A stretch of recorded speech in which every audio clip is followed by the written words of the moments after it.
আজকে সকাল সকাল কেবল পেতে ওপেন রইলে এসে পড়েছে। আমি স্পিন সাথে সাথে দিয়ে দিলাম, দেখি এই বান্ডিলটা পাই নাকি। কে কে এই বান্ডিলটা বাই করবেন আমাকে কমেন্ট বক্সে বলবেন কিন্তু।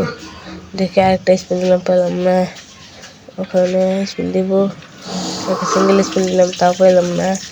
ওখানে আরেকটা স্পিন দিলাম, তাও পেলাম না। ওখানে আমার শুধু কয়েন আছে, কয়েন দিয়ে স্পিন দিলাম, তাও পেলাম। এই যে ভাই পেয়ে যাবেন কি ভাই, তোমাকে কে এই বান্ডিলটা নিচ্ছে আমাকে কমেন্ট বক্সে বলতে বলবে না। আর দেখি এখান থেকে নেওয়া যায়। তবে বান্ডিলটাকে বানানো দেখিনি কি লিঙ্ক হলো না। দেখি এই দুইটা মুঠো আমার কাছে আছে। কি তোমরা এই দুইটা মুঠ নিচ্ছ বা নিচ্ছ না কমেন্টে বলবে। যারা এই দুইটা মুঠ নিচ্ছ তারা একটা লাইক করে দেবে, আর যারা নিচ্ছ না তারা লাইক করার দরকার নাই। ঠিক আছে, আজকের জন্য ভিডিওটা এই পর্যন্তই। Take care, bye bye, tata.